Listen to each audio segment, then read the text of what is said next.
કન્યા રાશિવાળાઓ માટે ખુલશે કુબેરનો ભંડાર. ચાલો જાણીએ આગામી 6 મહિનાનું સંપૂર્ણ રાશિફળ. વર્ષ 2026નો પહેલો અડધો ભાગ વીતી ચૂક્યો છે અને હવે સૌની નજર બાકીના 6 મહિના પર ટકેલી છે. જ્યોતિષીય ગણતરીઓ મુજબ જુલાઈથી ડિસેમ્બર વચ્ચે ઘણા મુખ્ય ગ્રહો પોતાની ચાલ બદલશે, જેની સીધી અસર તમામ રાશિઓ પર જોવા મળશે. આ દરમિયાન શનિ, સૂર્ય અને ગુરુ જેવા મહત્વપૂર્ણ ગ્રહો ગોચર કરશે. તો ચાલો જાણીએ કે કન્યા રાશિના જાતકો માટે આવનારો સમય કેવો રહેવાનો છે. વર્ષ 2026ના બાકીના 6 મહિનામાં કન્યા રાશિના જાતકો માટે શરૂઆતમાં આર્થિક પક્ષ ઘણું મજબૂત રહેવાની સંભાવના છે.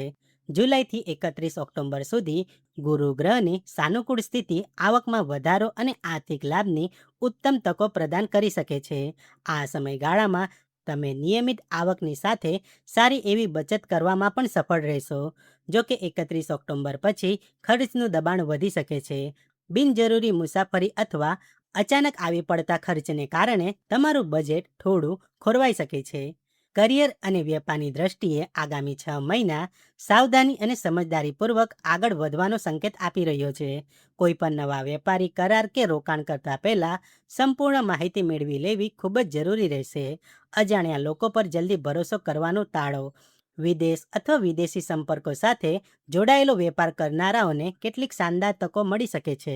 નોકરિયાત વર્ગ માટે આ સમય સિદ્ધિઓથી ભરેલો રહી શકે છે. પ્રમોશન અને પગાર વધારવા જેવી બાબતો તમારા પક્ષમાં આવી શકે છે. પ્રેમ સંબંધો માટે વર્ષ 2026ના આગામી 6 મહિના સામાન્ય કરતાં ઘણો સારો રહેવાની સંભાવના છે. જુલાઈથી 31 ઓક્ટોબર સુધી સંબંધોમાં વિશ્વાસ અને પરસ્પર સમજણ મજબૂત બની રહેશે. આ સમય દરમિયાન તમારા સંબંધો યોગ્ય દિશામાં આગળ વધી શકે છે. ઓક્ટોબર પછી પરિસ્થિતિઓમાં થોડો બદલાવ અનુભવાઈ શકે છે.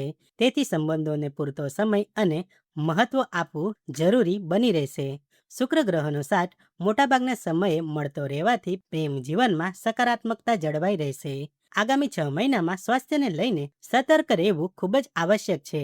સમયાંતરે થાક, નબળાઈ, શરીરમાં દુખાવો કે સાંધાને લગતી સમસ્યાઓનો અનુભવ થઈ શકે છે. તેથી નિયમિત દિનચર્યા, સંતુલિત આહાર અને પૂરતા આરામને પ્રાથમિકતા આપો.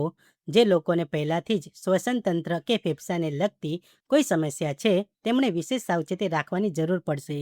સમયસર સ્વાસ્થ્ય પર ધ્યાન આપવાથી મોટાભાગની સમસ્યાઓથી બચાવ ચોક્કસપણે શક્ય બનશે.